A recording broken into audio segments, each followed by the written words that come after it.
So a little bit about the Ohio Coalition, a little bit about myself. The Ohio Coalition is the State Parent Training Information Center. And if I look really awkward with the microphone, I am such an informal presenter, so this is really weird for me. So that's what you're seeing. So we are the State Parent Training Information Center. So what that means is if you have a child that is identified with a disability in the school under IDEA, is everybody familiar with IDEA? Okay. So through the federal law, IDEA, every state has to have a Parent Training Information Center. So for the state of Ohio, we are that. And we cover the entire state of Ohio. I have the privilege of covering the large county of Cuyahoga. So there are 32 public school districts in Cuyahoga County, not counting charter schools, and there's just 8. So for Sarah to talk about the kindred spirits and the connecting, it is extremely helpful, even though they don't do advocacy, the work that they do, by the time the parent comes to me, they're all ready. So, and then also, a little bit about myself. I am a parent of 2 children with disabilities. My oldest daughter is 16 years old, and she has ADHD and executive functioning deficits. My youngest child is 14 years old, and she has autism, sensory processing disorder, and generalized anxiety disorder. So we have a nice little mosh posh of things going on in our house. But I think it's very important to start out to tell you that I have 2 children with disabilities, and that is why I am in the work that we do with Coalition. Every single advocate or information specialist that works for the Coalition also has children with disabilities. Okay, and we're going to go ahead and get started. I wanted to let you know, again, I am very informal, so I am going to go by how you guys want this training to go. I will not sit here and preach. There's a lot of interactive videos in here, and I'm so glad I see some kids. Oh, the baby left. Okay. So there are videos. If you do not feel comfortable, because I'm going to be asking to, we're going to rhyme. If you guys don't want to do the videos and you just want to watch, just let me know. It's up to you. Are you guys a fun bunch, or you guys just would rather kind of watch the videos? Just watch? Oh, you're fun? Okay, all right. Because fun people will get rewarded. I have chocolate over there. Well, now I'm really fun. Yeah, see? Okay. And just bear with me, because I don't have my clicker, so I'm going to be walking back and forth. All right. So today's plan, we just want to outline this is the boring stuff here, but the goals and objectives of the training, I just want you guys to have an idea. So today we're going to learn that reading is a complex process with many skills that need to be developed at the same time. We're also, like I said, you guys are a fun group. We're also going to do rhyme and rhythm activities and learn the importance of the rhythm of the language. See and or receive books such as Chicka Chicka Boom Boom, Miss Susie Handclap book, The Itsy Bitsy Spider, and There Was a Crooked Man. And I think most of those are in your folder on the left-hand side. And then actually, since you guys are such a small group, I think maybe everybody could leave with a book today, too. That's great. See, there's a plus when a lot of people don't show up. Be instructed about the importance of phoneme awareness and phonics. See and participate in storytelling techniques and dramatic play, and be given information on how to recognize a child having difficulty with pre-reading and reading skills. And we're also going to give ideas on how to help. I do want to say before we get started, I am not a reading specialist. We are covering reading, and we're talking about the foundations, but I cannot answer questions specific to reading, to diagnosing, to what that might mean. We can give you the basics of what to look for, so I just want to make sure that I'm clear about that. And then while we're going through the training, I will let you know on how we can schedule another training that actually brings the experts in, okay? And please, ask questions throughout, just feel free to just jump right in, okay? So, when I have quotes up, I feel bad reading, like you guys, can look up there yourselves, but it says it shouldn't matter how slowly a child learns, as long as we are encouraging them not to stop. And when I looked at this slide, I thought, we take for granted the act of reading, and what a great accomplishment it is. For a child who struggles with reading, we have to remember to celebrate each step, each accomplishment, because it is a very overwhelming process. I had the opportunity, our Reading for Mentoring training this is part 2 of this. We have 2 reading specialists that work for the Ohio Coalition who created this training and also do the Reading for Mentoring training. And after I left that, it was a 3-hour training. They trained professionals, teachers, Title I teachers, mentors. I walked out of there and said, I am amazed that I know how to read. I am really amazed, because we can't remember that process when we had to learn all this. So I don't take it for granted, but I love this quote, because we have to remember it might take them a little bit longer, but we can celebrate each step along the way. Oh, so here comes the fun stuff. Remember fun group, right? So who was the one who said they were really fun? Come on up. So we're going to do some fun activities. We'll be doing these throughout the training. And the reason why we're engaging you is because we're showing you the importance of keeping the student engaged or your child engaged. So everybody remembers who stole the cookie from the cookie jar, right? Oh, you're going to go in front, right there in the middle. Yeah. I'm getting chocolate, right? You will, not yet, but you will get your chocolate. Okay. So let's just go through this once, and then I'm gonna do the video. So, but what we're gonna do with this is we got hand motions. So we're gonna do. You want to hold the microphone here? I'll do this. So we're gonna do. Both hands are gonna slap our knees. So and then we're gonna bring it back up and clap once, and then we're gonna repeat. Ready? So we're gonna do. Who stole the cookie from the cookie jar? Who, me? Couldn't be. We're just practicing. If you guys want to do the real one, we can do it now. Okay, we'll start. So, ready? Is everybody going to do it? Okay. We'll go around the room. Who stole the cookie from the cookie jar? Me? Couldn't be. Then who? Well, we don't know everybody's names, right? The speaker then played the game, Who Stole the Cookie from the Cookie Jar, with each of the audience members. And so I just want you guys to remember, and I think it's funny, Dave remembered something we left out of here. Because you say, yes, you. Yeah, and no, we left something else out. Then who? Then who, exactly. And Brian. Yeah. But we're doing this for a reason, and I'm gonna have to make you guys go through the painful video that I had to watch. This was a little scary, I have to admit. Let's see if this will pull up. Welcome to We Sing's official YouTube channel. Who stole the cookies from the cookie jar? Who stole the cookies from the cookie jar? Who stole the cookies from the cookie jar? Who stole the cookie from the cookie jar? Sailor stole the cookie from the cookie jar. Who, me? Yes, you. Who, me? Yes, you. Tammie stole the cookies from the cookie jar. Who, me? Yes, you. Couldn't be. Then who? Tammie stole the cookie from the cookie jar. Who, me? Yes, you. Couldn't be. Then who? Pinocchio stole the cookie from the cookie jar. Who? Yes, you. Who? Then who? Farmer stole the cookies from the cookie jar. Who, me? Yes, you. Couldn't be. Then who?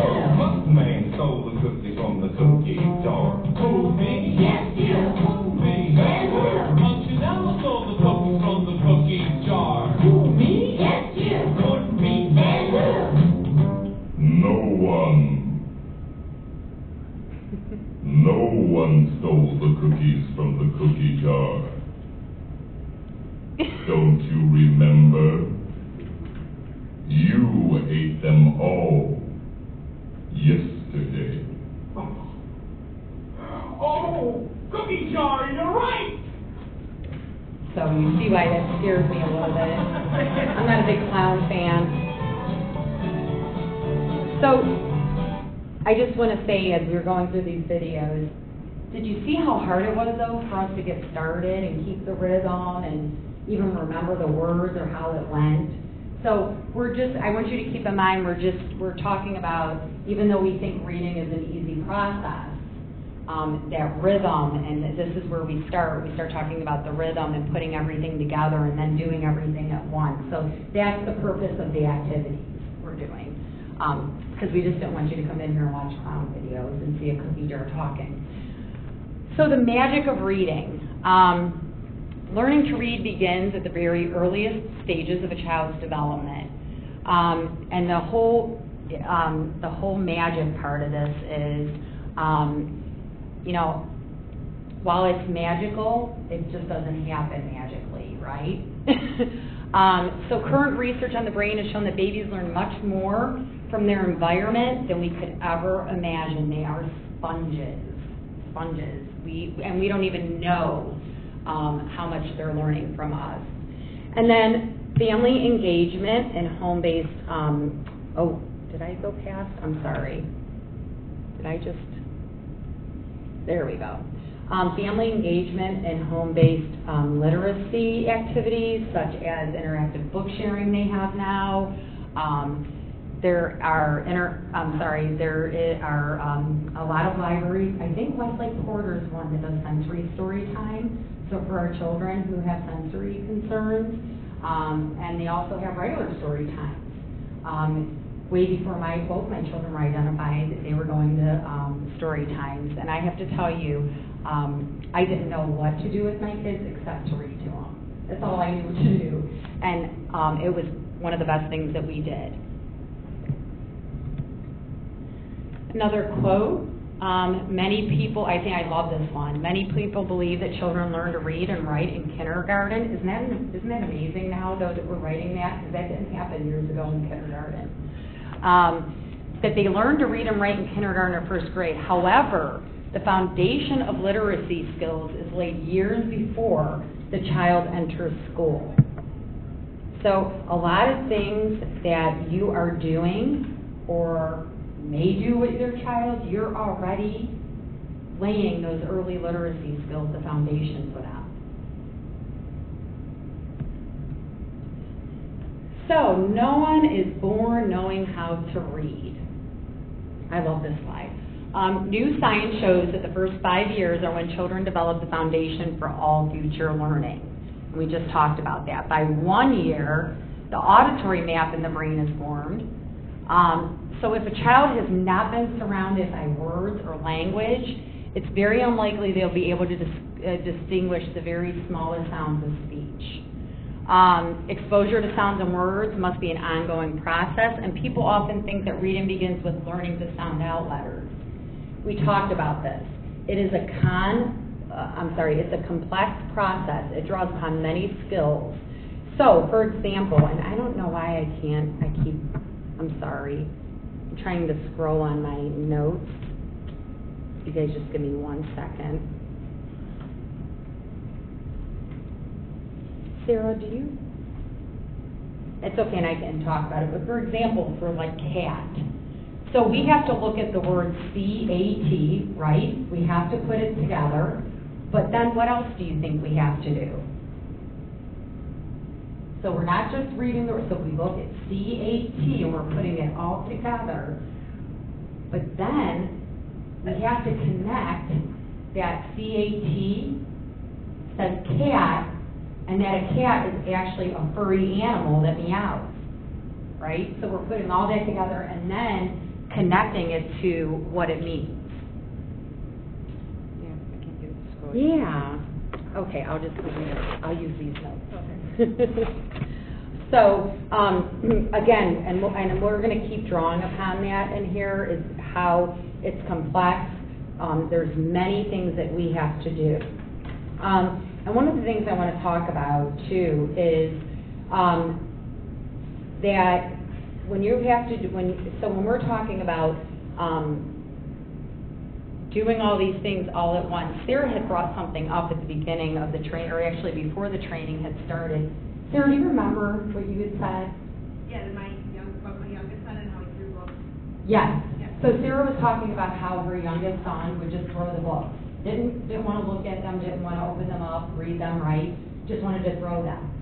And I might be jumping slides, but it's okay. But I think it's very important we talk about it here, is that we can't just hand a child a book and expect them to know what to do with it. We have to model it. It's like a toy, right? So we give a child a new toy, but we kind of got to model it. Like it's a ball, we got to roll it, we got to, see, look, it's fun. We just don't give them the toy and expect them to know what to do with it. So reading is the same way. Only, you know, being and I think that's very important. No one is born knowing how to read. So it's a taught. We have to learn, and sometimes we have to go back to the very basic, the very, very basic of it. Let me move my. Okay, so here's an example of, there's actually, it's called Vroom, VROOM.org, and these are some brain building activities that we can do. So up there we have look, chat, follow, stretch, and take turns, and I will read them. So look, we want to make eye contact, so you and your child are looking at each other. So chatting is talking about the things you see, hear, and do together, explaining what's happening around you. Remember, more language, more words you hear, we're building those early literacy skills. So follow, take your child's lead by responding to their sounds and actions, even before they're old enough to talk. I have seen people do that. Oh, talk to a baby. You know, so many times in the grocery store, and they'll go, oh, do you want, and we're doing that already. We're talking for the babies. That's really good to do. So when they do start talking, then we want to ask follow-up questions. What do you think? Now, I don't know what the answers will be. What do you think? Why do you like that? As much language as we can generate. Stretch. Make each moment longer by building upon what your child does and say. So we can really stretch that time that we're talking, or what they're exploring, or having them talk about, even while they're playing, talking. Take turns with sounds, words, faces, and actions, going back and forth to create a conversation or a game. So these are just different ideas. You can go on vroom.org. They have a lot of different brain activities. Oh, guess what? We get to do another activity. All right, so this one's easy, though. You guys remember doing Noble Duke of York? You guys remember that one? Okay. Now, I don't have the sound with this one, so you guys have to bear with my voice, my deep, raspy voice. Okay, so, right, you guys want to practice it first? You guys remember how we do it? So, the noble Duke of York, he had 10,000 men. Remember, you sit, stand. Do you know that one? All right, I'm going to have to demonstrate it. Okay, so, the noble Duke of York, he had 10,000 men. He marched them up the hill and marched them down again. And when they were up, they were up. And when they were down, they were down. And when they were only in between, they were neither up nor down. I tried to do that best I could. You guys ready to do it with me? Okay. Come on. I hear no. If you don't feel comfortable, you don't have to. I know. Listen, before I do trainings, I do them for my family. And then I also do them by myself. So how do you think I felt doing this with no one watching? That was even more awkward. Okay, so ready? The noble Duke of York, he had 10,000 men. He marched them up the hill and marched them down again. And when they were up, they were up. And when they were down, they were down. And when they were only in between, they were neither up nor down. Perfect, you guys were great. Give yourself a round of applause. All right, so I have a question. We have a lot of these, so I'm going to start doing the chocolate.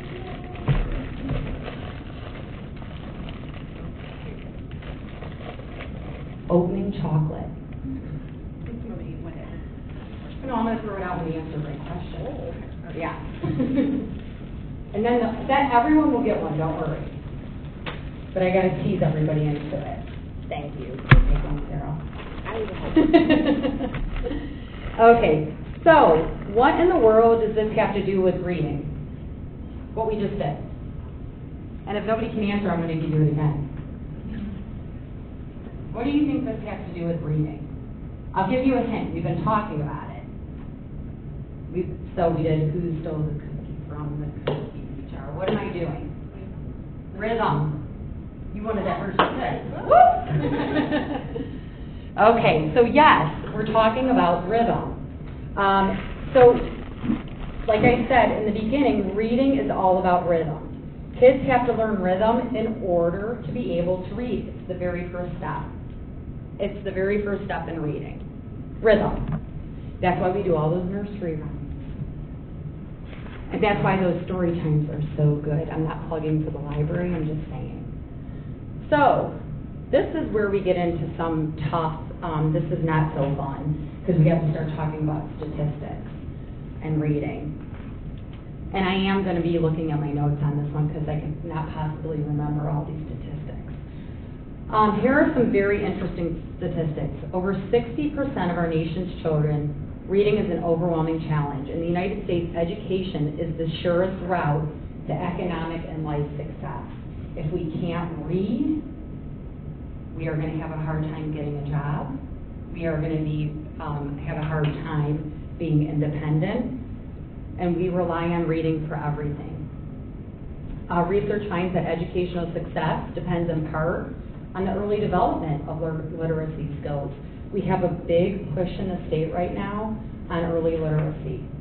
The Ohio Department of Education's focus right now is early literacy. Almost everybody's focus is early literacy. For example, kindergartens who enter school with basic knowledge of reading and math are more likely to fare well in elementary school. I would say probably more likely. I would say they're probably guaranteed that they would do well. By the end of third grade, reading proficiency is critical since children rely on those reading skills in later grades to learn and then to integrate information. You have to be able to read to generalize. You need to be able to read to be in social studies. You need to be able to read in all areas. We did come up, and I won't get too much into that, but we did, the state of Ohio has a third grade reading guarantee, as everybody's aware, and that came about because we had seniors leaving school not knowing how to read. But there is a little humor that we would say, well, now that we have the third grade reading guarantee, we're going to have 17-year-olds in third grade. Because that's not going to solve our problem. Teaching them how to read is. More assessments not. And I won't go further with that. So 33% of American fourth graders read below the basic level. Doesn't sound like a lot, but 33% is enough. Yeah.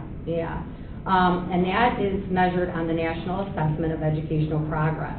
I think it's important to tell you that the NAEP, I just read that, so I'm not talking in acronyms, that is not like PARC or any other, that is ran by the U.S. Department of Education, is their measure. That assessment is the measure of the U.S. Department of Education, so I think that's important to note. And that we have 33% of fourth graders that are at the basic level. Also, defining the basic level. What does basic level mean? It's defined as partial mastery of a prerequisite knowledge and skills that are fundamental for proficient work in each grade. So, if they are at the basic level, that means they're going to probably be at the basic level for almost everything, if they're not reading beyond that level. Any questions, Jess? No? Okay, so remember when we were talking about words and language? And this is another one I think is very important, statistics. Not all children have the equal opportunity, right? We're not all equal. Socioeconomically, we're not. The term word gap It says closing the word gap. That was coined in 1995 by the Hart-Risley study that found low-income children are exposed. You guys ready for this? I had to keep rereading this because I'm like, you got to be kidding me. 30 million fewer words than their higher income peers before age 3. 30 million. That is like, I can't even wrap my head around that. That is a lot. So this study and others have linked poor early literacy skills to lifelong academic, social, and income disparities. My God, you know, you just think, read one thing that we can teach kids to read, what we could do for our economy, everything. This is where the investment needs to be made in our children. Research finds positive effects when children are read to at least 3 times per week. I'm sure every parent in here is doing that, if not more. I remember my kids used to run up on my lap every 5 minutes with a book. I got tired of reading. And a large body of existing research finds that home-based literacy practices, such as shared reading routines, direct teaching of reading and writing skills, contribute to children's developing literacy and positive academic and social emotional outcomes. So there actually is a research program called 30 Million Words, and if you just Google it, type it, 30 Million Words, it's an initiative that develops and disseminates evidence-based, parent-directed programs that encourage parents to harness the power of their words, to build their children's brains and shape their future. The program taught parents to talk to their children in new ways, so like bath time, doing colors and shapes and bubbles and toys to describe. I think somebody else was saying, who was saying that they were using, Sarah, I'm sorry, but Sarah, that's how your son learned to read, right? Or to learn to love books. It was, she'd have to pair it with a visual. So whatever he was reading, and I won't get into the complexity of why, but I think that's a good example. A study of this program showed that vocabulary gaps in preschool predicted 3rd grade gaps in language test performance. So when followed up, the children in the study from kindergarten to 3rd grade who had heard the least words were still at a disadvantage. So this is how important hearing words, and I'm not talking about, is it here? Oh, I actually put it away. And this is a phone. Not hearing words just like this when we're talking on the phone and they're around it, like directly talking to them being involved in that. So it's not simply enough just for them to be in a room of people talking, but they were still at a disadvantage. This is one of the things that I can tell you as an advocate is one of the things I come across all the time. But the researcher in that study in the 30 Million Words in the initiative said, I always knew where to find them, talking about the kids in the study. Frequently, they were in the hallways for behavior problems. And I can tell you that is so true. One example is I worked with a student, this was way back before I came into my work. I was a parapro, a paraprofessional in the schools. And I had worked with a student, it was an ED, emotional disturbance unit. Those are the kids that usually get tagged with behaviors. Those are the behavior kids. That's not what I call them. But that's the label that gets stuck on them. I remember working with this one particular boy, blonde hair, blue eyes, probably the heartthrob of the school, right? 6th grader, cute. Socially, I mean, he was there. I mean, he was with the other kids, doing what the other kids did. And then I remember taking him into small group, and they gave me his reading assignment that he had to read, and it broke my heart. And then I thought, now I know why this kid is always in the office, and now I know why this kid is always having the toughest time relating to his peers. Imagine what I just told you. He was reading Amelia Bedelia, which is a 1st grade book. So you have the 6th grader, you're looking at him, he's good-looking kid, socially, besides his behaviors, and that was it. Now, I would think if I was reading at a 1st grade level, I would have some issues too with getting along with people. So I just thought it was very interesting that the researcher said the exact same thing I say. So as we're going through this, you know, it's not to scare anybody, but this is what happens. This is the realization. Oh, some more positive stuff now, after I just gave you 2 slides of negative. So 2 books before bed, from birth to 5, make 3,500 stories come alive. So teachers have always read aloud to young children. I don't know, do you guys read aloud to your children? Do you read aloud? Yeah? Okay. So they put teachers in here, but parents also. But recent research has shown that reading aloud can benefit middle and secondary students as well. So we always think about when we're reading to babies or younger kids, but actually reading to middle schoolers also. Now, I guess it's up to their temperament. If I tried to read to my oldest, she wouldn't have it. My youngest would love it. I could probably sit there, she's 14, and she would probably still let me read to her.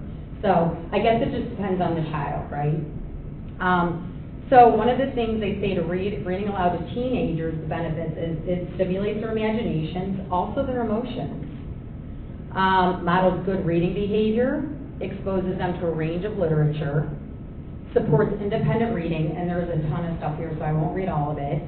Can encourage a lifelong enjoyment of reading.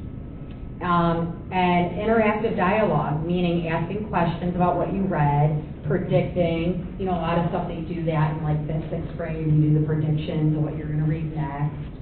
And one of the things, and I'm going to throw myself under the bus here, I like to do that. Again, I think I told you I didn't know what to do with my kids except to read to them, right? But I didn't know, because I'm not a teacher, nobody ever told me.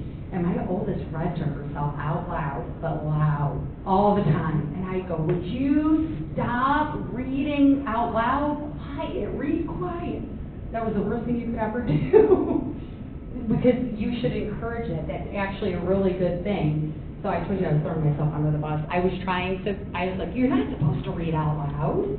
And it was actually really good. And it was helping with her comprehension. She does not have a reading disability, but because of her inattention, she does struggle with comprehension. So that was actually a good thing that she was doing. And you guys probably all know it's perfectly okay. I didn't at the time.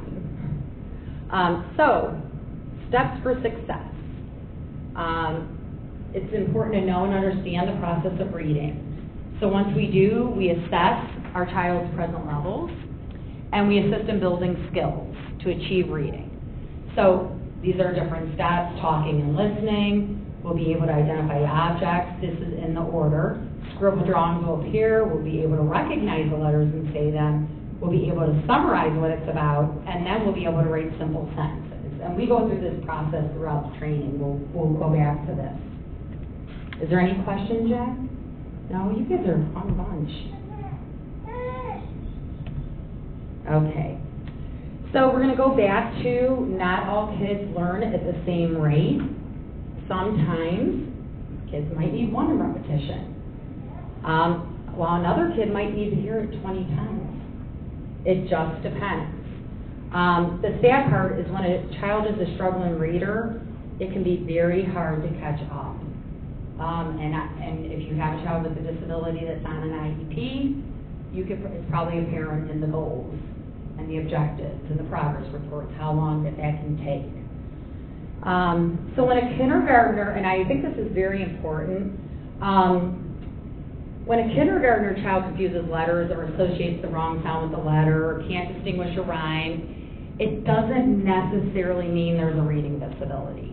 I just want to be clear with that. I can remember my daughter in kindergarten. I was so concerned because the B's and the D's were backwards. That, ask any teacher, that is very common. It is, especially in kindergarten. I think as you progress in grades and they're still doing it, we will have to watch for that. But I just wanted to say it doesn't necessarily mean they have a reading disability. It may indicate that they've had insufficient preschool preparation. Or those early literacy skills really weren't built. and by no fault of anybody's, or we missed something there. So reading levels can be raised with increase in structured instruction and differentiated teaching. And differentiated teaching is just meeting every child where they're at. So what this child needs, what that child needs, not just group instruction, okay? So differentiating it for all learners. And then the last point in there is OCECD, the Ohio Coalition, which is who I work for, offers an all-about reading mentoring to teach parents how to mentor their children who need help reading. And that's the one I told you we have. It's called All About Reading 2.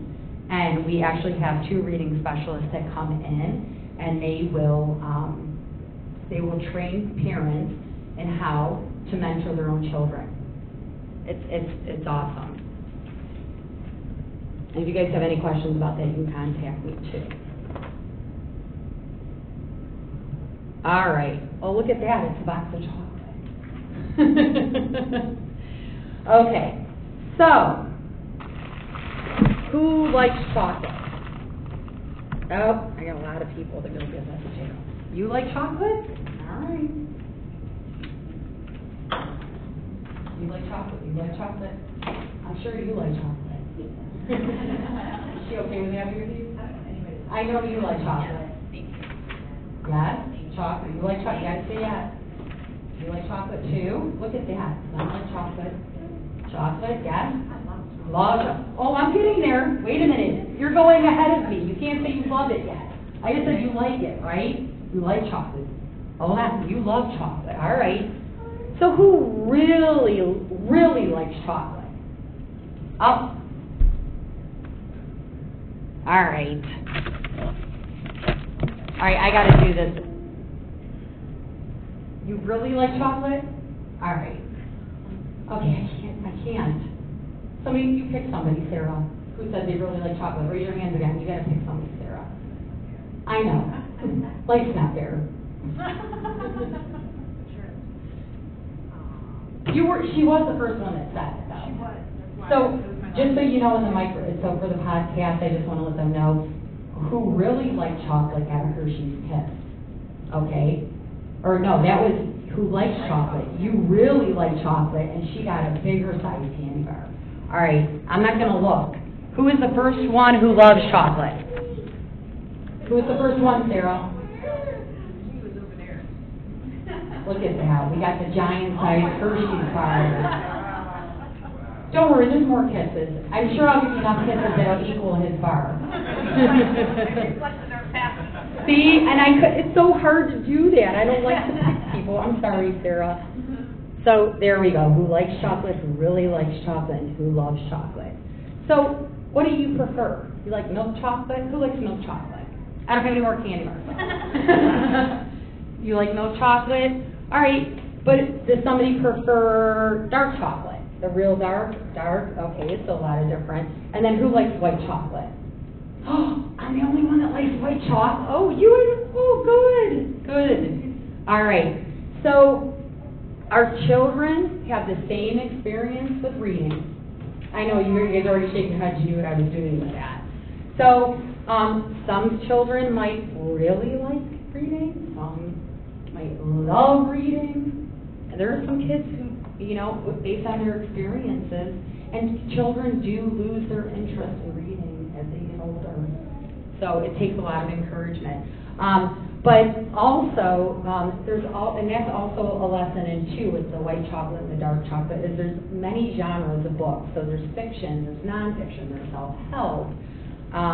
There's some kids who only like to read fantasy.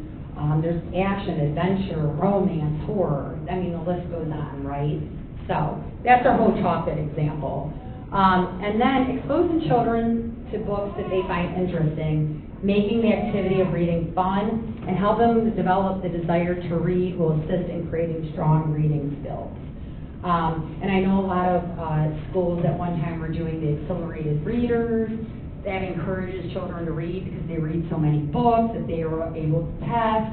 They get their name somewhere. I remember the one time my daughter had her name on the 100-book wall or whatever, So that encourages reading too. They will learn to love reading just like you love chocolate. All right, so now we're going to talk about sound. So, and where am I with time? Okay, so we're using my timekeeper too. This is a long training, so I'm going to try to get as much in as we can. So this, we're talking about sounds. You see the different things up there like pat a cake, and ba-ba, da-da, nose, toes. So all of these things, we're talking about the steps to reading begin with a new baby. And I was like, I'm going to use her as an example. What is her name again? Jana. Jana's an example. So we have a little baby that's out in the audience. And so we think about how we talk to a baby. Our voice goes up automatically. Remember I did that, oh, we always do, right? You're not, oh, hey, you know, it's, oh, look at how cute. It automatically goes up. Now you probably notice that throughout the day when you're talking to a baby in the stores or if you have a baby at home. They hear our sounds and they're watching our mouth as we're doing that. I thought this was amazing when I learned this. When I'm doing that, I'm teaching pre-reading skills. Those are pre-literacy skills that we're teaching. I just think that's amazing. I never thought of it like that. So another one, and you know, they hear, I'm just going to have to show this to you. I'm not doing it. This is what they want me to put on and do. Okay, I'm not doing this. I'm sorry. Unless somebody else wants to demonstrate it. Oh, you want to do it? Okay. All right, good. Is this going to be on video? It is. I'll tell them exactly what you're doing. So she's putting the glove on. And we're just demonstrating. You guys know what this is. What rhyme we're doing, right? It's the piggies. Yeah. All right. So look at this. I always need a cheat sheet. You think I know this little piggy, right? All right. So, and if they don't stick, I'm sorry. Okay. Are you going to say it? Yeah. Okay. So, you think you got it down, or you need my cheat sheet? Can I say it to the baby? Can she come over? Oh, can we do it to the baby? That'd be awesome. See, and now her pitch is really going to go up because we have a live baby who's going to come over. I could go to this. It's okay. Aww. Hi. So I'll put them on as you say it. All right. Little piggy went to the market. This little piggy stayed home.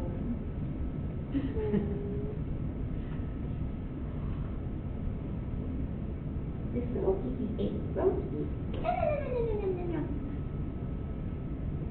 And this little piggy had none. And oop! That little piggy fell. And those little piggy went out. And this little piggy cried, wee wee wee wee all the way home. That was great. She really deserves a round of applause for that. Now I'm going to have to call you. Can you give me your name and number? I got a business card. Okay. So, babies love to hear their caregivers' voices or strangers' voices. The first sounds of speech are used to build words and patterns of speech that will enable our child to learn to read. Thank you so much. Now I have to do that the next training. She really showed me up. And talking and reading to a child from birth is vital to developing those pre-reading skills. You did a really good job there. Okay, this next one I am not going to make you guys do, although it will really make, if you thought who stole the cookie from the cookie jar was bad, this is even harder to get down. So we'll watch the video. Unless you guys feel like you really want to join in, I did not bring the sticks. Have you guys ever heard of the, and I'm going to pronounce them wrong too, but they're called Mukue sticks. I think I said that right. Yes, Mukue sticks, and they teach rhythm. And I can get into a long, drawn-out thing and explain about that, but I don't think it's necessary. So I'm going to play the video. If you guys really feel like you want to interact, we can.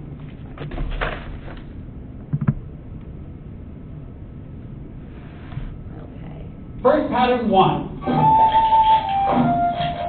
Red kite stays right in the beat. Are we at the table? Keep that going.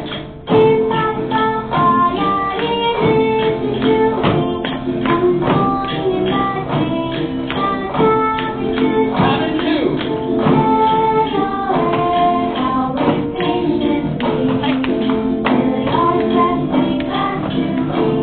Pattern 1. 1, 2, 3. We're supposed to sing too. If we knew the words. 2.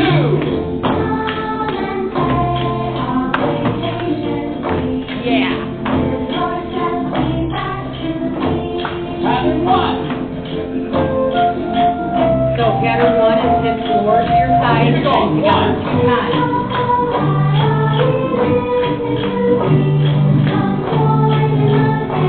I think some people do that. Pattern 2.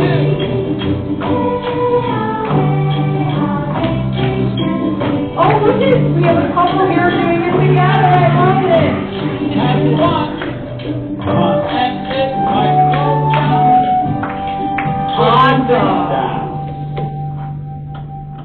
Awesome. You guys, there were some people who were really, really getting it. Did you see I gave up on the second pattern? I could not get it. I could not get it.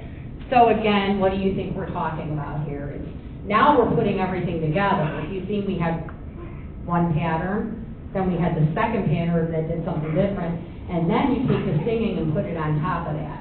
So remember at the beginning we were talking about putting all those skills together? So it really gives you an insight. And I guess I would be an example of a struggling reader. I just gave up. I couldn't do it. I couldn't keep up. So, and that's the Makue Koteo a Kuetana is what they were, that's what they were saying, yeah. So we probably should have had that slide before, but it's okay, because I wasn't singing it anyways. All right, so now we're talking about reading and rhythm. Let me just get to my slide. Kids learn that language is made up of sounds, which will help them listen for sound. Here's another example, hickory dickory dock. So if we do it, and we do it with the rhythm, so we go, let me see if you can hear this. All right, hickory dickory dock. You guys can do it with me. Hickory dickory dock. The mouse ran up the top. The clock struck 1 and down he run. Hickory dickory dock. Again, rhythm, right? And the sound. Here's another fun one. They really like to get me to sing on this stream. And oh joy, it's being podcast. Everybody remembers Boom a Chicka Boom, right? So it says Chicka Chicka Boom Boom. We do have that book. But you guys remember Boom a Chicka Boom? So I'll start it off, and you guys are going to echo, right? I'm going to do it once, and we're going to echo, and then we're going to do it a couple different times, different ways. So, I said, boom a chicka boom. I said a boom a chicka boom. I said, a boom a chicka boom. I said a boom a chicka boom. I said, a boom a chicka rock a chicka boom. I said a boom a chicka rock a chicka boom. Uh-huh. Uh-huh. Oh yeah. Oh yeah. This time, we sing higher. I said a boom a chicka boom. I said a boom a chicka boom. I said a boom a chicka boom. I said a boom a chicka boom. I said a boom a chicka rock a chicka boom. I said a boom a chicka rock a chicka boom. Uh-huh. Uh-huh. Oh yeah. Oh yeah. This time, we sing lower. I said a boom a chicka boom. I said a boom a chicka boom. I said a boom a chicka boom. I said a boom a chicka boom. I said a boom a chicka rock a chicka boom. I said a boom a chicka rock a chicka boom. Uh-huh. Uh-huh. Oh yeah. Oh yeah. This time, we sing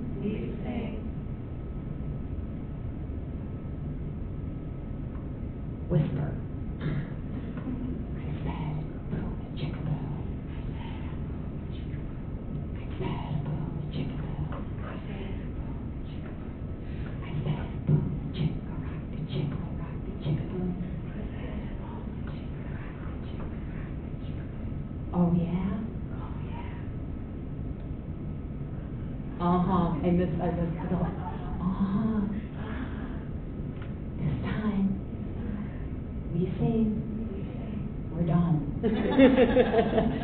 So these are just different activities we can do, but again, doing the pitches, the high, the low. And I gotta tell you something, she's made it so easy to do this training. And you too, I gotta bring my two new friends with me to the training. She was so engaged. But when we whispered, yes, it was a totally different, it was funny to watch her emotions. So when we do those activities with our kids too, we gotta watch their faces. And then we also have, if you want to pull that out, Miss Susie, it's also, and you don't have to do anything with it now, but I just want you guys to be aware, Miss Susie is a hand clap book, and we've included it. I think it's this one right here, so you guys can take it home. Okay? All right. And you guys might have your own little rhymes that you do. Or I know different cultures might have different rhymes that they do more than different cultures. So another one, and you should have in your handouts, is the Itsy Bitsy Spider and There Was a Crooked Man. Do you have both of those in there? You should. There Was a Crooked Man, and then I think the Itsy Bitsy Spider might be a bigger book. Is it the big one? Okay, good. So you have those in there. So we're just going to talk about the Itsy Bitsy Spider. The Itsy Bitsy Spider is a little determined critter, right? He climbs and he climbs, and then he just keeps getting washed back down. But after every setback, that spider gets up, and he climbs up the spout again. So we're just going to read through it. Does anybody want to volunteer to read it? I'm just picking somebody. You're going to read it. The Itsy Bitsy Spider. Do you mind? No, I don't want to put you. Oh, it's a big book. Sorry. Whoop. All right, the whole thing. Yeah, the whole thing. All right. The Itsy Bitsy Spider. Illustrated by Dora Lutak. The Itsy Bitsy Spider climbed up the water spout. Down came the rain and washed the spider out. Out came the sun and dried up all the rain. And the Itsy Bitsy Spider climbed up the spout again. You're a very good reader. I got a lot of professional readers in here. And I'm complaining about doing the reading. You guys are really good. Thank you for reading that. So children will enjoy learning this nursery rhyme about a crooked man and all the crooked things in his life. Its rhythm and tone are light and fun, and the crooked illustrations are sure to amuse as well. So we are going to watch another video. We like videos in this training for some reason.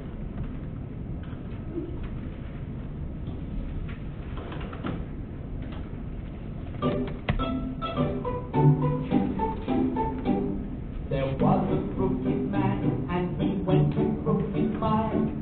Found a crooked pig, but upon a crooked stile. He bought a crooked cat, which caught a crooked mouse, and they all lived together in a little crooked house.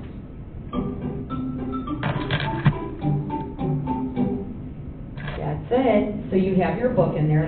There was a crooked man. We just want to give you like the visuals and the book. Okay, so next we're talking about imitated reading. So you see the monkeys up there. They're up there for a reason, right? Monkey see, monkey do. Imitated reading.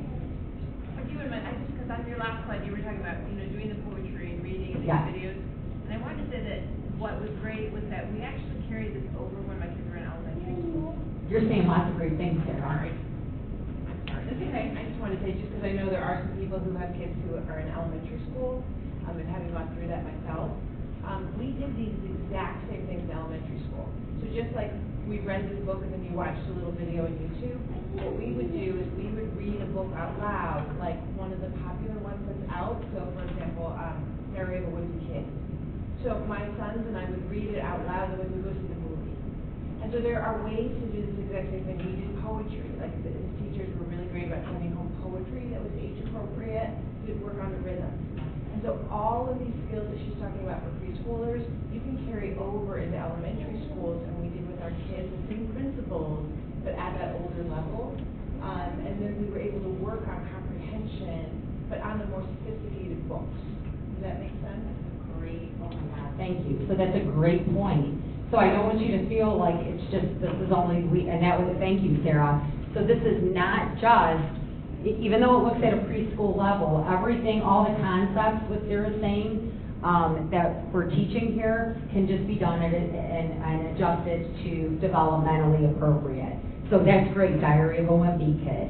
And another thing I'd like to point out too is children with disabilities too, if they're struggling readers, if they're not struggling readers, any way, we call it multisensory, any way that we can just keep presenting it to them is great. So thank you, that was a really good point. We might have to add that in there. Only for personal experience. Thank you. But see, that's how we learn. And I always say this too. Every training I do, even if it's parents' rights, which is I could do without a PowerPoint. Okay, I know that like the back of my hand. Every training that I do, I tell parents or professionals I leave learning almost as much as I talk. So that's a great point. Thank you for bringing that up. So in the imitating and the monkey see, monkey do, we're talking about like, so what's a book? What does a book look like? I think I have examples over here. You know, here's a great example. What does it look like? What does it feel like? Everybody, you pass it around. It'll probably end up right over here. You know, what is a book? What does it look like? How do you hold a book? I think we don't even think about that. I remember for some reason, and it's so funny because we talk about imitating and how you learn. I will never forget, I had a teacher and I loved to watch her. It was just the way she held the book. You know, some teachers will hold it like this, or people, I don't know how, but the one teacher I had, she always, and I didn't know how she did it, and she was able to turn the pages, she could hold the microphone, turn the pages, but I just remember watching her do that. It was years ago. All right, I'm not going to say how old I am, but I'm older to remember that far back, so we really do, and I think too, when I'm reading, I remember watching people read and how they held the book. Another example that too about touching and feeling too. Now we have Kindles, right? I know a lot of people, or now you can get anything on your phone. I mean, I shouldn't use Kindles. That makes me sound like I'm talking about the rotary phone. But a lot of people refuse to use them because they like the touch and the feel of the page, and it actually, you know, they're not getting the same out of it unless they're turning that page. So it's amazing. So when we're talking about that, what does it look like? What does it feel like? And then the pictures in the books, they have meaning. Words have meaning.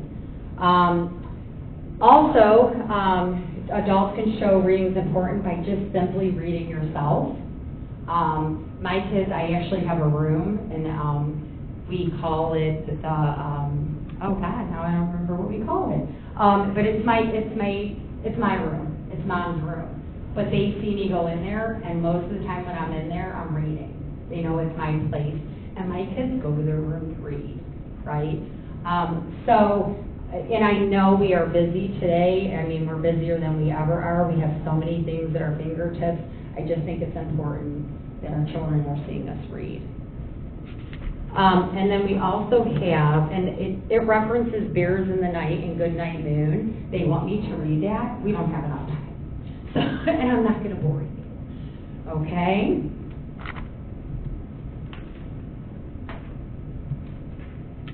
Okay, so pictures. So after learning that books are things, right? Then start by looking at pictures. Then we look at so there's a couple books that I'm going to pass around that are good examples of that. So there's, let me see, we have Good Dog Carl, and Good Dog Carl, stories develop with them and it can change. And then in Baby Phase, we're talking about the awareness of emotion. So I'm going to pass those around, you guys can just look. See, I told you that book was going to stop over there with the baby. That's good. I'm glad. Okay. So again, in Good Dog Carl, if you look through it, it develops with them and it can change.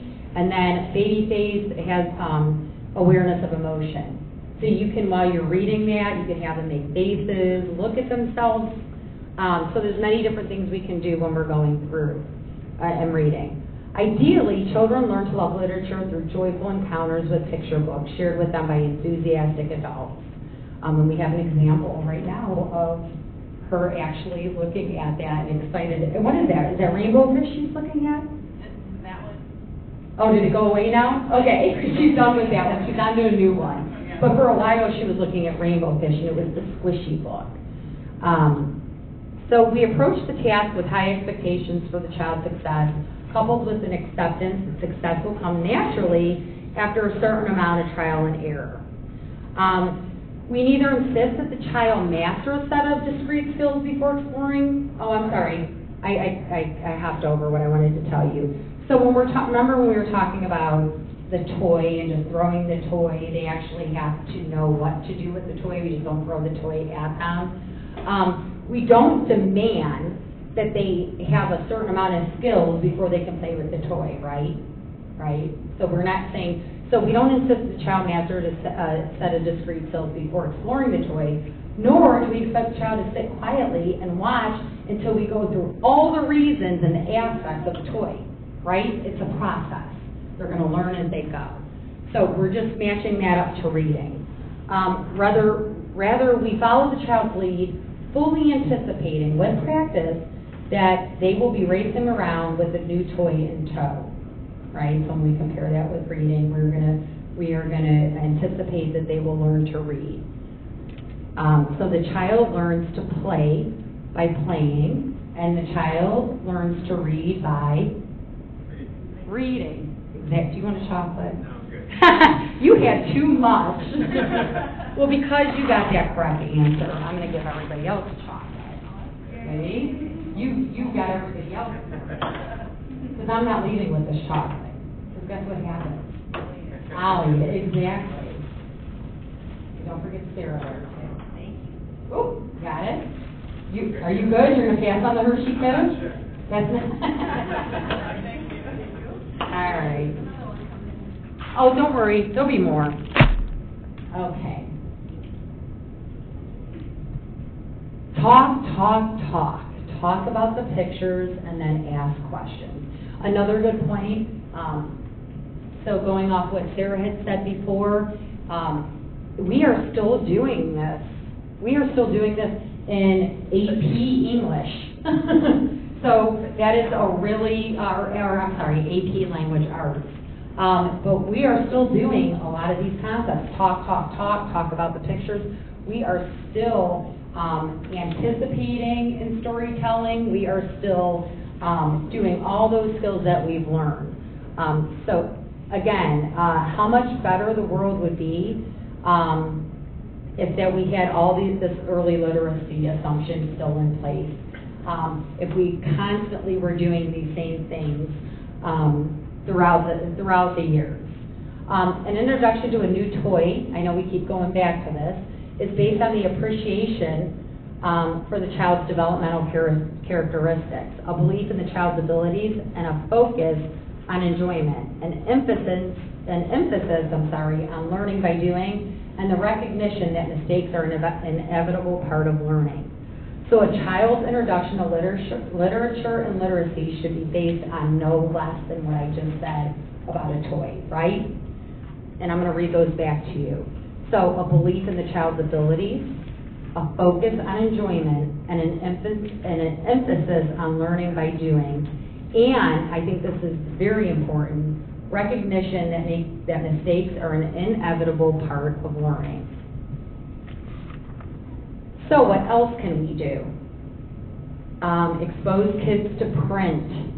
Print awareness is very imperative, especially from the ages 2 to 4. Letters create words. Words create sentences. All right, I'm going to do more chocolate. Sentences create, what kind of paragraphs? There we go. Yep, sentences create paragraphs. What do paragraphs create in a book? Who said chapters? Right. So I'm handing out more chocolate. And then combined, they create what? We have chapters, a book. But she's going to get it because you just got one. So she got you a chocolate.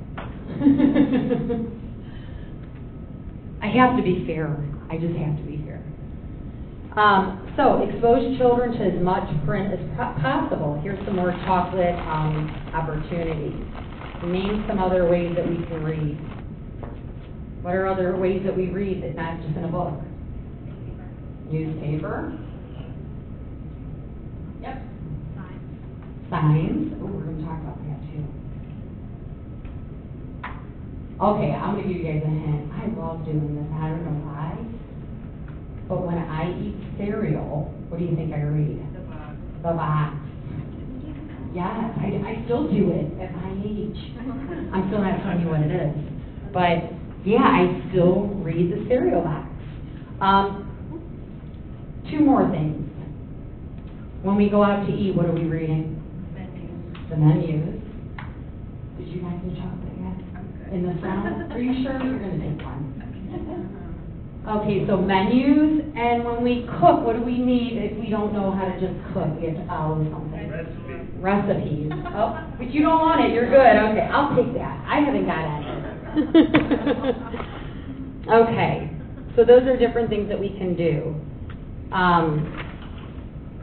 And there are other ways too to encourage. Again, I don't want you to think that it's just, you know, it's there. And look, who said signs? Somebody said signs. So that's our next slide. These are other things, and I always think this is amazing. How many people think it's amazing that kids who do not read know where McDonald's is at? Right? What's that, Sarah? Yes, and Dunkin' Donuts. Do you think they can read Dunkin' Donuts? No. But they associate. And one of the great tips that my daughter's kindergarten teacher told me, my oldest, who had struggled a little bit with reading in the beginning, she said to mark all the things in your house with the words. So bed, put bed. Write the word bed to the bed, because that's what we're doing. It's the McDonald's concept, right?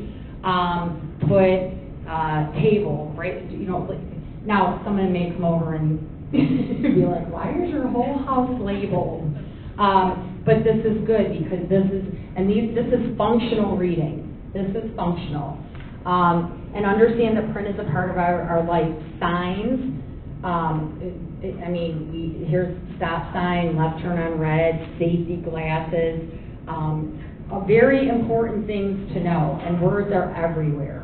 I know I don't have to tell you guys, go to the library, pick out books together, and then even too, when you're reading, you know, read like this.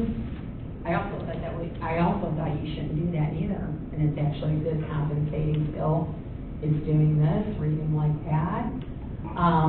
Some kids, as they get older, even kids, have to use highlighters when they're reading. Whatever it takes. I see a lot of adults doing that, and that's how they read. So another thing you can do, you can pretend to write notes, make lists. Who did the magnet? Oh, I couldn't wait. I'm sorry, I could not wait to get rid of magnetic letters all over my refrigerator. I mean, it was good for the kids, but it just, you had to take them down, they were on the floor, you put them back up. But we did that for a long time too. They also, I think, have bath letters you can take in the bath. There's so much now. And now we have the wonderful world of apps on your phone. So that's another way you can explore it too. So what can we do next? And so many students enter kindergarten performing below their peers. Remember we talked about that. And for many different reasons, they might not have had those early literacy skills, maybe not a good preschool program, maybe not preschool at all. And they remain behind as they move through the grades. There's differences in language. Exposure to print and background experiences multiply as students confront more challenging reading material as you go through the upper grades. So you can give your child some flat books, you know, the flat books, look through books, touch and feel books, take them shopping, read the pictures in the store, on the products, and then have them sequence pictures of a story or cartoon from beginning to end, because the whole process of reading is sequencing. That's another area where a lot of kids may struggle, is in the sequencing. You know, what happens next, what happened before. So one of the easiest things to do is model good reading and read aloud to the child. When an adult reads aloud, the child hears the correct phrasing and is exposed to higher level vocabulary. My mother was the worst person in the world to play Scrabble with. She had an extremely high vocabulary. It wasn't because she was college educated. It was not because she would do crosswords. Any way she could learn more words and strength, and she believed in that. And she's taught me a lot of good words. Just knowing the words and not knowing the definition is not good, because you'll read them out of context. And that's embarrassing. I'm sorry, not read them out of context, you say them out of context. So just strengthening their vocabulary, that's another good way. And then here is an example of toys that teach. I'm not going to go and read all of them to you. I'll read a couple. But mirrors, puzzles, of course we know, stuffed animals and dolls, musical instruments. You know what's funny? I just noticed this. You know what we don't have on here, and I'm not bashing our electronics and having what we have in our hands, but nowhere in this do we talk about technology, and I think it's wonderful. Nowhere in here does it say that technology teaches. It's balls, tubes, mirrors, musical instruments. And nothing that requires battery, somebody said in the audience, which is actually, that's another great point. So it really goes to say, these are things that we have at our hand. It doesn't take much. And we also have a handout that kind of goes off of the toys to teach, and it's called Ways to Make Learning Fun. You'll see that in your handout. So children are amazingly resourceful and creative. They'll transfer cardboard boxes. How many you bring? You get the toy that's like $300, and what do they want to play with? The cardboard box, because that's what their brains need. I'm sure the behavior specialists out here will appreciate this when you're talking about social skills. A lot of our children have lost a lot of their social skills because we don't have that outdoor play. That's where the creativity comes in, that part of the brain, and we're missing that a little bit. Yeah, and so another parent was saying set a timer. So we're talking about how we can get lost in electronics. And electronics are not a bad thing, and technology is not a bad thing. I'll just use it just like social media. It could be a curse or a blessing. It could be, it depends on how you use it, and maybe the length of time. And it was funny because Sarah and I were having a conversation before you guys came. I just told her my daughter for the first time, she's 16 years old, got her hair colored. And I go, am I really that, is that funny that she's 16, she's going to be 17, she's got a driver's license, and it's the first time I really let her color her hair. I said, but I made her wait until she has a job and pay for it herself. I wasn't going to pay for it. And Sarah said, it's a judge-free zone, because the reason why you do it, I was just telling her, because it just came up, the reason why you do it is because you're her parent. Now, I might think it's okay, but it's not going to work for my kid. So Sarah went on to say she doesn't feel like, Are you okay with me telling that? And so, she doesn't, her son just got his phone for the first, right? Or not getting the phone yet. He's not getting the phone. And to somebody else, well, why wouldn't you get him a phone? Well, they aren't your parent, that's not your child, and there's many reasons why her child might not be able to use a phone like your child would be able to use a phone, right? So we were just talking about that because we were talking about technology, and it can be a good thing, but maybe, I mean, we just, and I was saying it, and then I said, well, it's funny, Sarah just said it's judge-free. We need, every parent's doing something for their reasons. And I told her, and I have to tell her the library story. So here I am doing the best thing for my kid, right, taking them to story time, and we're walking out and we can do it. And she really didn't mean to be mean, and she came up to me, she goes, do you let your child watch TV? And I go, yeah. You know, like, and she goes, oh, and she's like, you really shouldn't do that. And then I'm thinking in my brain, I thought in my brain, I didn't say it out loud, I go, I shouldn't tell her that I sit her in the bouncy seat and go do laundry while the TV's on then. She's really not going to like that. And she's like, you know, her baby listened to Mozart and did all the Einstein, which I'm not making fun of her. That was her thing, but I just felt so judged, and I'm like, I didn't know what else to do. I mean, I thought that was perfectly okay that they watch TV. Again, it's what's good for you at that time. But I think technology is not so bad as long as we're still showing them the real deal, right? They're still being exposed to that. And for some reason, we still have libraries and books with all the technology, so I think there's still a need, right? Sorry I spent so much time there, but that was a good, thank you for sharing that. Okay, and so now we got about, 20 minutes. Now we're going to get into we're going to get into the guts of reading here. So, phoneme awareness. And we're really breaking down what phoneme awareness is. It's hearing the smallest units of a sound in a word. So in a normal conversation, I was kind of wild with this too. In a normal conversation, these sounds are blended together at a rate of about 8 to 10 per second. You're blending those at 8 to 10 per second, which I thought was kind of, maybe I'm just a statistics person and I'm wowed by all that, but I just thought that was pretty cool. So first the child needs to distinguish the beginning sound, right? Then the end sound, and then the medial sound. So it's important that students learn to segment, blend, and then manipulate. So an example of a phoneme is man. Anybody want to break that down?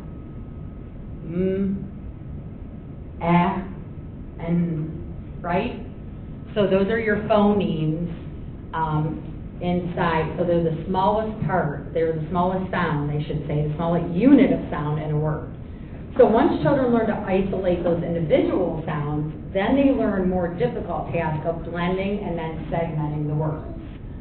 And then segmenting means to break the word into syllables. So, example, do they have monkey up there? Monkey. So how would we break down monkey? Monkey. Right. And that was so funny that she clapped her hands because that's how we were taught, right, when we were doing the syllables. See how much we remember, though? So once children, blending is the opposite. So blending is the opposite of segment and involves combining individual sounds to make a word. Clap out the syllables of a word, clap out the syllables of words and the words in a sentence. So certain books teach certain sounds. So one of the books that we have as an example, again, I'm not going to read it for you, is the E sound. So that would be, do you guys see sheep in a Jeep? I think I have it. So that's another one. We like to give all kinds of examples. They like to have me running around. I bet you how many steps I have is really up there. So sheep in a Jeep is an example. Okay. So we all know Dr. Seuss. That's when we talk about, what are these? Do you know what kind of words we're talking about now when we're talking about Dr. Seuss? Anybody? What kind of, rhyming, but what kind of words are they? Do they make sense? They're nonsense words, right? And anybody who has a kindergartner knows we have to know those nonsense words, right? Yeah, look at you. And it's a hard concept to understand. Why do we have to know nonsense words? They call them Mars words. Mars words now? Yeah, well, in her curriculum that she gets Okay. for homework, Mars words and alien words. Oh, so we have different curriculums that are calling them more than, okay, so Mars and aliens, that's great. Just to confuse the process just a little bit more. She's like, I don't know. Like, Oh, I know. we have to tap it out and sound it, and it's hard for her. And reading it, so I always cringe when I am asked to come to an IEP meeting and we're strictly talking about reading. I'm like, oh, it is, it's overwhelming, and to break it down. And my job, my role is to make sure it's understandable for the parents. So I'm just like, excuse me, what is that? What does that mean? I mean, they'll put in CBC words. I remember the first time I'm like, what is a CBC word? You know, it's consonant, vowel, consonant. How do I know that? You know, when you're hearing all these, and there's a lot to reading. Now we're calling it Mars and Jupiter and aliens and, oh dear. So, Dr. Seuss quote, you're never too old, too wacky, too wild to pick up a book and read to a child. I love Dr. Seuss books. And it's actually, this training's making me miss reading to my kids. And up here, there's an example of the phonics phones. I did not bring those with me either. But and I don't even know if they use these anymore. But the phonics phones, actually, before we even talk about that, let me just say, so we talked about the phonemes, right? The phonemes is the smallest sound. Now, bigger, we go into what? Phonics. So you have the phonemes, and then the next step is phonics. So phonics deals with the relationship. So it takes the relationship, the phonemes, it takes, it builds together a relationship between sounds and letters. So now we're making that connection between the sounds and the letters. So before learning to read, the student needs to understand the relationship between a symbol or a combination of symbols and the sound or sounds they represent. The ability to sound out or decode, and that's a word you start hearing a lot too, especially if you have a child with a reading disability. You start hearing about encoding, decoding. So the ability to sound out, that's what decoding is. A word is important, very important step in reading. When a student correctly sounds out a word, he or she is able to add it to their listening and speaking vocabulary. So some of the things up here says, ask children to spell words, enable writing the letters on paper, and sandpaper. I love the shaving cream one. If you have a child with a sensory, they might not, I mean, just depends. Might love the shaving cream, might not like the shaving cream. Sand's also another good one to write out letters. So with a lot of practice, students begin to recognize many words automatically. You just start seeing them, they're sight words, they start just going right through. There are symbols for the sounds. There are symbols for the sounds of words we speak. And then another example is teaching rhyming words is green eggs and ham. I might have pulled that one too. So, I mean, I know you guys all see these books, but I'd like to give you the visual. No, I'm not gonna, I know you guys want me to read it, it's not gonna happen. So green eggs and ham is another rhyming book that teaches rhyming words. I do not like them, Sam, I am. I do not like those green eggs and ham, that's all you're getting. Okay, I'm really surprised nobody has any questions so far, right? Okay, good. Good. The phonics phone? So the question was, how does that help? So, I'm sorry. So the phonics phones, when they put up, it enables them to hear their sound coming right back at them. Does that make sense? So they're holding it just like a phone, and they're able to hear it, and like tuning out the rest of the things around them. Yeah. So did it say up there how it? Did it say that? I think it's in the caption right there. Phonics phones amplify the student's, there you go, amplifies the student's voice, helping the student to focus and pay. See, I didn't even look. That's what it kind of blocks out other things. They actually have an accommodation that a lot of children might use is the FM systems. I don't know if a lot of teachers, I know teachers are not crazy about them, because if you have a child and you have a couple students that need them, but it actually has, the teacher has a part and the student has a part. It helps with focusing. So, again, if you have more than one student with it, though, I can see it being very complex. But those are called FM. They might call them something else. Okay, so thank you, Sarah. So when you have more than one child that need an FM system, you can get a speaker for the whole room. Sarah was saying if not, they have directly for the student. Yeah. So did that answer your question? And that's good, because that it kind of acts like an FM system in early stages. So travel, adventure, I got 15 minutes. We have a lot more slides. So if you guys don't mind, I'm going to try to go through these slides fast, because I want you guys to get the whole training. So really quick, I think this is important. You know, travel, adventure, mystery, fantasy books take us to new places. They make our imaginations work. And they create ventures that make our heart pound. Reading opens doors, and it's up to us to help words come alive through those books. So at this point in the training, I'd like to ask everyone, if they can, if I don't want to put them on the spot, if you could share a memory of why reading is important to you. You can think about it, and and I can go first. And I think I shared a little bit with reading, and I didn't really know what to do.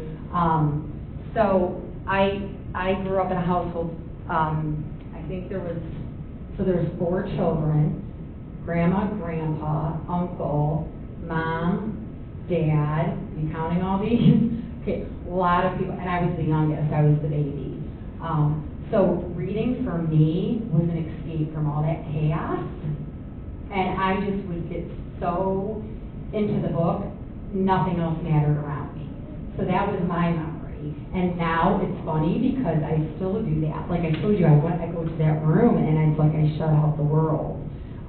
So that's a memory for me, and I think that was important to me. I also pass that on to my kids. They watched me, and now they do it too. So anybody have one they want to share? Wow, so that's awesome. I'm going to repeat that on here because I think it should be, so while we're sharing memories, somebody in the audience said her memory was that she had a brother who was a year younger, who struggled with reading, and the teacher would bring him in her room, and she would read to him. And now she loves to read, and he loves to read, and what a special bond you guys have. That almost made me cry. That's wonderful. That taught mine.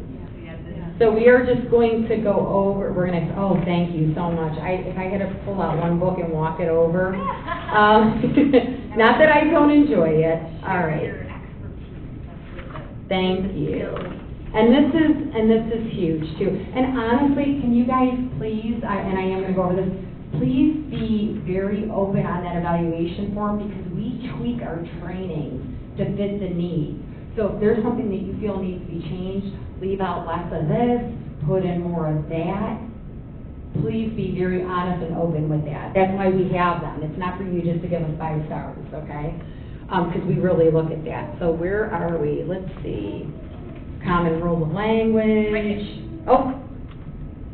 Okay, so what are the clues of a reading disability? So we start. They start off by preschoolers. These are some of the clues. Remember, it's not always. So some of the clues, communication delays, maybe slow language development might be a part of that. Difficulty with speech might be an indicator. Problems understanding what is being said, or problems communicating thoughts. Poor coordination, uneven motor development, maybe like delays in learning to sit, maybe delays in learning to walk, using scissors, And then later, maybe watching for problems forming letters and forming numbers might be an indicator on that, with the poor coordination. Problems with memory and routine. So an example of that, not remembering specifics of daily activities, not understanding instructions might be one. Possibly problems remembering multiple instructions.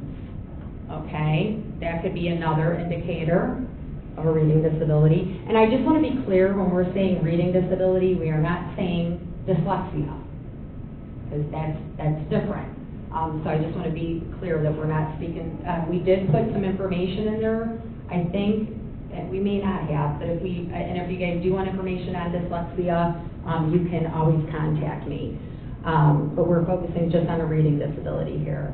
Problems with memory and routine, we already talked about that, right? And delays in socialization, including playing and relating interactively with other children. So that might be another indicator. And of course, we don't know until we do either a psychoeducational evaluation or a neuropsychological evaluation. We won't know for sure. But these are clues, so these are things we want to look at. So the next, this is elementary school. So problems learning phonemes, what we talked about. Letters and numbers are another thing. Problems learning that, problems learning how to blend sounds and letters to sound out words. And we're doing a lot, just so you know, there's a lot of assessments being done to look at this. Problems remembering familiar words by sight, later difficulty with reading comprehension. So if they're having trouble remembering sight words, later on they might struggle with reading comprehension. Problems forming letters and numbers. Later, those problems could turn into basic spelling and grammar, right? And then difficulties learning math skills and doing math calculations. And then difficulty with remembering facts. More clues. Aren't there a lot of clues? Difficulty organizing notebook, binder, information, and/or concepts. And these aren't just solely for a reading disability. This could be, other areas too. Not understanding oral instructions and an inability to express oneself verbally. Some types of disabilities are not apparent until middle school or high school because either there's an increased responsibility, that's why it shows up.